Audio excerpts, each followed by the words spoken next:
What up, guys? J and J picks back again with another video.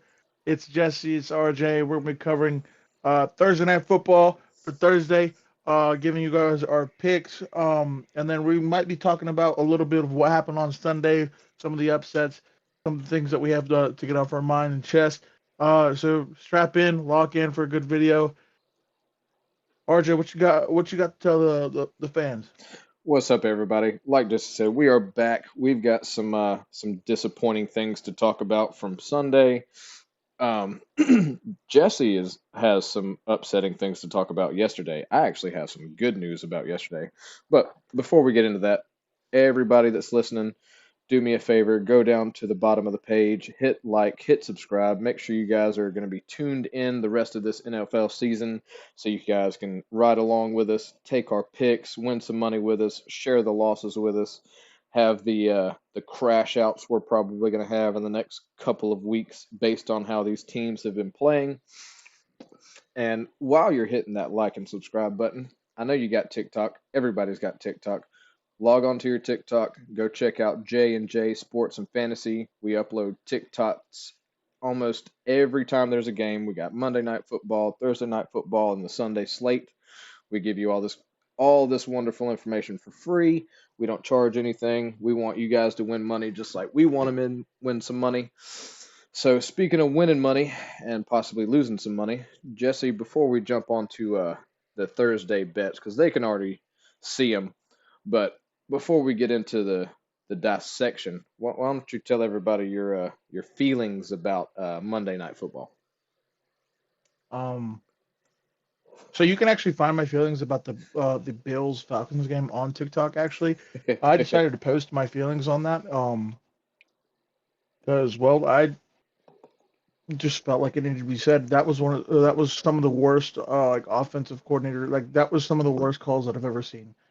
Um, like, the defense is in it to win the game, and the offensive play calling was god awful. It was atrocious. I was like, who in their right mind is thinking, hey, it's 3rd and 1. We're on our 45-yard line with 4 minutes and 30 seconds left in the game. I know what we should do. A fucking end around. That's what came to mind. That's what came to mind to the offensive coordinator and said, "Hey, call it." That it pisses me off because like they had run the ball with James Cook so well. They were just down the entire time, so they couldn't run the ball as much. And the one time they decided to run the ball, they didn't give it to the running back. So it's frustrating. It's really, really frustrating when your running back is running the ball really well and you decide to give it to a wide receiver and the snap gets fumbled. Mind you, this comes off of a blocked field goal that they had just gotten. And yeah, so some of the worst play calling in that situation, and they're not going for it on 4th and 1, even with 4 minutes left. They're going to trust their defense. I get trusting your defense, but it comes down to the point where you just have to use your star quarterback and do something with him because there is only so much he can do alone. But you got to give that man a chance. He put you on his back the entire season last season. So it was just frustrating. It was really, really frustrating to watch. I think I think they might be going after a big wide receiver before the trade deadline. I expect maybe someone like AJ Brown, who is frustrated Oh, with the that would be Eagles. good.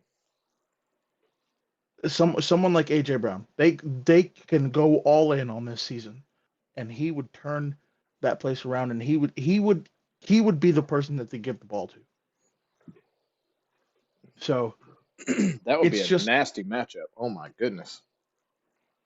yeah, it's just tough to see because they didn't have the star power that they needed. I'm sorry, but Khalil Shakir is your slot guy.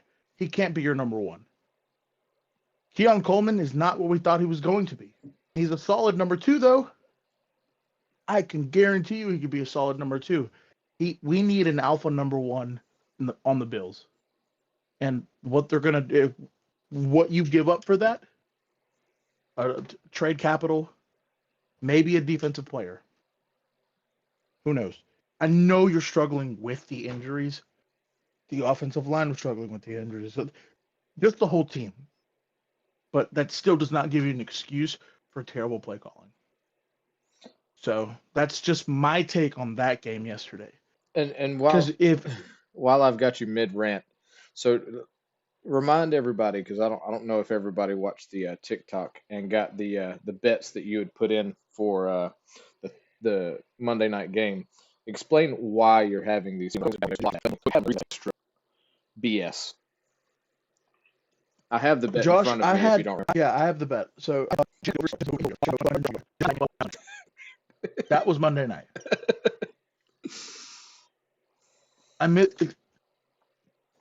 Let the man throw the ball. Just let him throw the ball. What are we doing throwing it?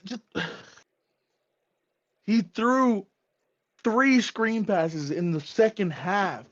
Why are we throwing screen passes? It's just so frustrating. That's not his type of football. His football, you let the receivers go down the field, you let him find one and let him hit him perfectly. That's what he does. And if he can't find anything, he goes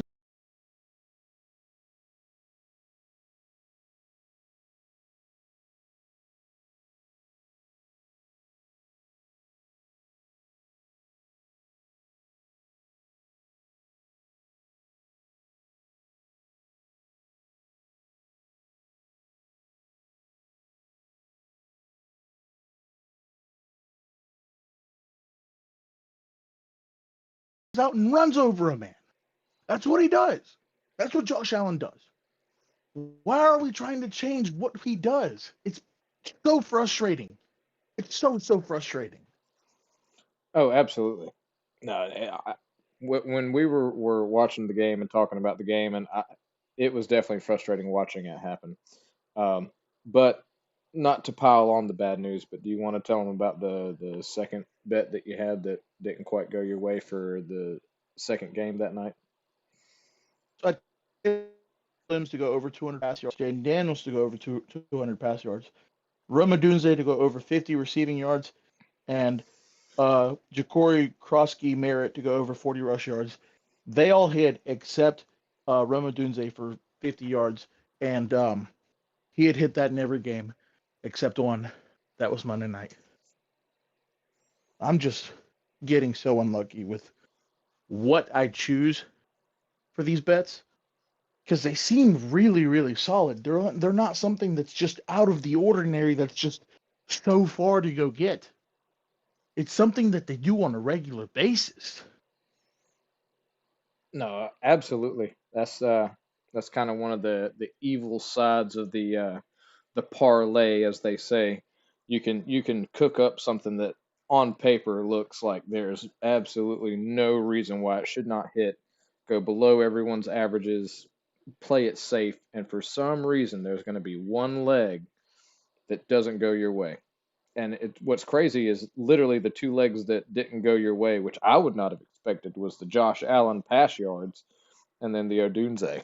Because I mean, I figured those were the locks. I thought you were going to be more sweating on other players that you had, but man, that was a tough beat. I mean, I will say they were good bets considering they were both like 4 or 5 legs and you only missed by one. In numbers sense, that's a good bet. You just missed. That's all that happened there. On some BS too. Yeah, I mean for sure. Like you said, it was the play calling and then the matchup and everything that happened with that. It's, it's unfair. It's unfair.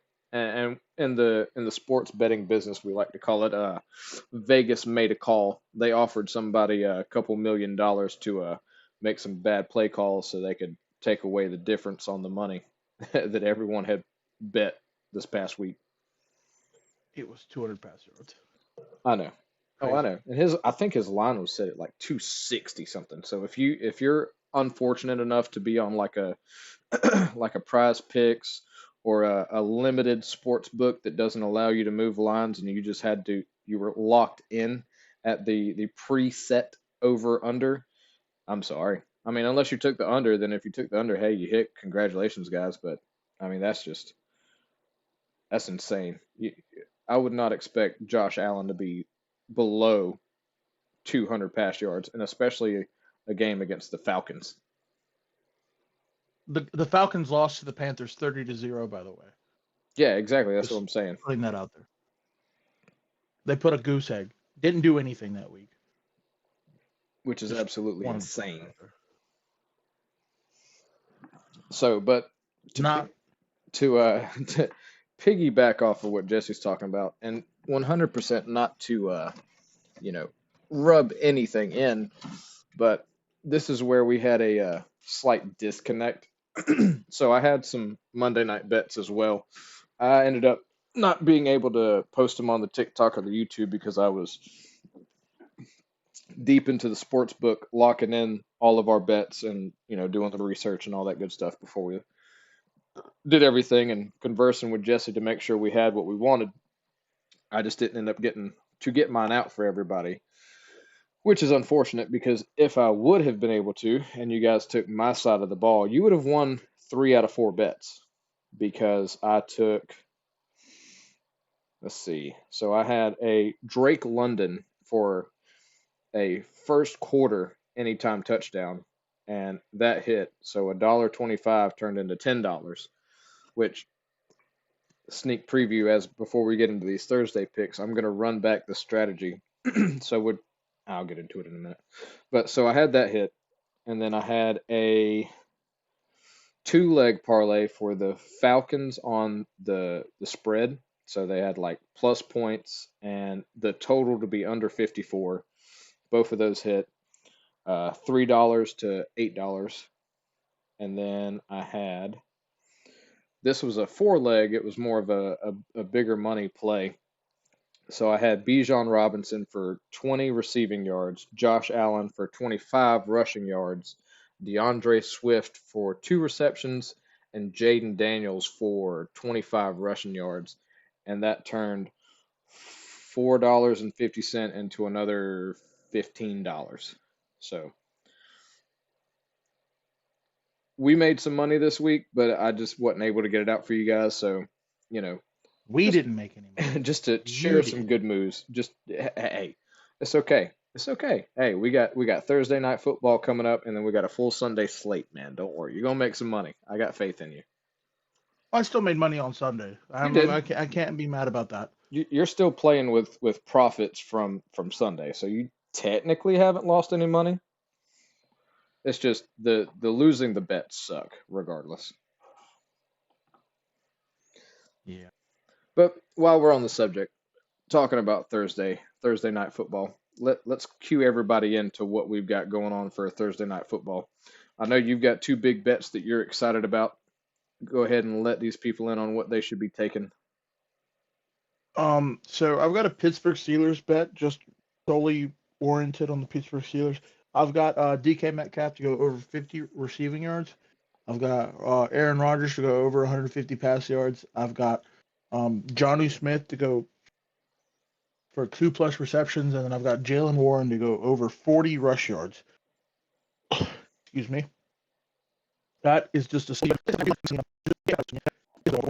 Steelers only bet, just because if I have to go over 40 receiving yards, I moved the lines down because this is a bigger leg parlay. It's just one more leg, so it's not that bad. I've got Aaron Rodgers to go over 175 pass yards, Joe Flacco to go over 175.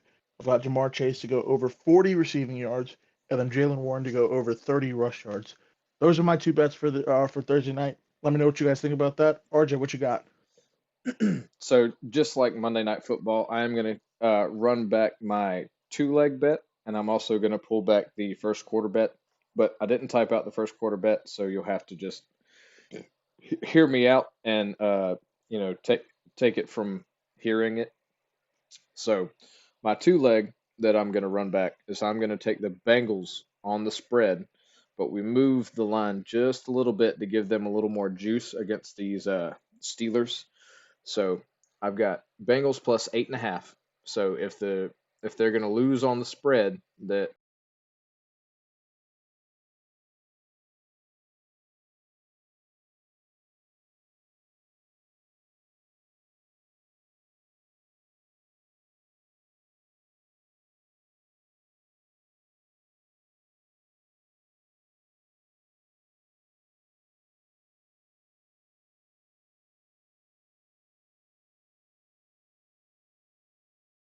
the Steelers are going to have to put in the work for me to lose my bet on that one. But and this could be up for debate, but the sports book is making it out to this is going to be a slightly higher scoring game. I think they've got the line for the over under set at 48, 49, and I'm not super sure if I like that number. So what I've done is I've moved it down to 36.5, and I'm going to take the over because with Joe Flacco slinging the rock now, Jamar Chase has someone that can hit him out in the deep field, and then we've got, you know, Joe Flacco ain't necessarily a scrub, but he ain't necessarily young either. So I mean, we have more of a unknown factor with him at quarterback for the Bengals because their O line still sucks. So even with him being not a spring chicken anymore, if that pocket collapses, he's going to have to figure out a way to get out of trouble fast. So it's iffy for me on how it's going to play out. But so just to be safe, we're going to take the Bengals plus 8.5 on the spread, and we're going to take a total over 36 because I do think both teams are going to end up scoring points, at least to get to 37. And then for what I didn't write down, but I'm going to run back from last week. So this is a strategy that's kind of altered off of the Steven Scarlett bet. Shout out Steven Scarlett. So he had anytime touchdowns. You'd take 6 guys, anytime touchdowns. As the game progresses, as people get touchdowns, you look for a cash out. So this is my version, which is slightly different, and it's more of a gamble, but you end up winning more consistently from what I've found. In your sports book, granted, this is a sports book only type of bet. You can't do this on, the prize picks or the better picks or the underdog or the sleepers or anything like that. It has to be a BetMGM, a Caesar Sportsbook, FanDuel, DraftKings, an official sports book. You're going to want to go look for either the touchdown scorer tab or the first quarter tab and look for touchdowns. So what you're going to do is go to first quarter touchdowns, and the people that I have picked for this week is going to be, and these are all straights. So just one guy, amount of money, bet. So I've taken Kenneth Gainwell on a straight, Chase Brown on a straight, Jamar Chase on a straight, DK on a straight, and Jaylen Warren on a straight. And currently with the odds on these guys for first quarter touchdowns, and it's up to you how much money you're willing to bet. I'm probably going to run $1 or $2 a piece because with the odds that they're currently at, as long as one person out of these 5 get a touchdown in the first quarter, you win your money back plus profit. And then if 2 guys get it in the first quarter that you've picked, not only do you get your money back plus profit from the first guy, the second guy is all profit. So it's the only reason this bet loses is one, if no touchdowns score at all in the first quarter, or someone that's not in the top 5 most likely players to score a touchdown get it. So if you get like a random second string in for a play, or you get your someone that normally doesn't get in the end zone as a end zone target, those are the only 2 reasons you lose. And so far for the past couple weeks, what I've been doing is running this on Monday night and Thursday night football bets, and they've been playing out pretty nicely. But I've been waiting to get some consistent data for you guys to see if it's even worth putting out for you guys. And so far for the last 2 or 3 weeks, it has consistently at least gotten me my money back plus profit. If not, I've gotten 2 or more guys in the first quarter getting touchdowns and making some pretty good money. So again, it's not typed out. This is more for the people that, put this on in the background, listen to us talk, and can hear as we go into the video. But that's what I'm going to be running for Thursday night. Hopefully we can make some money. Jesse, do you have any final thoughts on this Bengals Steelers game? How the offense is going to do, defense is going to do? I know we haven't really paid attention to these teams as much as the other guys that get the primetime slots. No. Both of these teams are mid at best. Do you think they deserve a primetime slot like Thursday Night Football? God, no, the only reason they got it is because they're division rivals. Yeah, that's probably true. But hey, I'm not the judge of what happens. I'm not the guy who puts games on prime time. Yeah, it Just really watch. doesn't make sense. And can we talk about the Falcons getting so much primetime spots? Like, dude, what did they do? Yeah, no, I agree. They have gotten an obscene amount of primetime slots this season. But I hey, I think it's gonna what I really think is it's gonna be based off of how Saquon Barkley is not really putting up numbers like he has been. Derrick Henry has just decided his feet don't work, and all of like the typical like top 5, top 6 teams have just not been performing and playing at the caliber that we're used to seeing them play, plus all the injuries throughout all the teams across the board. You know, more than likely people are tuning in to the Falcons because not only do they make a good underdog going against these top 5, top 6 teams when they play them, but they've also got that beast of Bijan Robinson that can basically be a wide receiver and running back at the same freaking time. Dude, it doesn't matter. I think oh, I know. I think, in my opinion, the primetime slots because people are more willing to tune in and watch Bijan just go off. For sure, it's a team effort, you know, but they highlight Bijan more than anybody else. Now that London's back, you know, he might start sharing some of that spotlight too. But you know, granted, I know it would have been a part of the years of NFL history. Another team under effective narratives like Packers versus team of the Packers. Yeah, Parsons probably could have quote unquote gotten rid of it. It's blown out of proportion, you know, because I doubt that Micah Parsons. It's a lot. Any This is final thoughts before we wrap it up for everybody for Thursday slate or Thursday night football? honestly no. I'm good. I don't have anything else to say. Heck yeah. All right, guys. Well, remember, all of this is just for you guys. We make these videos, do the research, and we're putting our money on the line. So one, either you don't have to, you know, if you guys just like watching football or you run fantasy leagues or whatever you got going on to game basis. While you're here, we end the video. We want to make you guys some money. Hopefully, teams and rents the sports book of some props and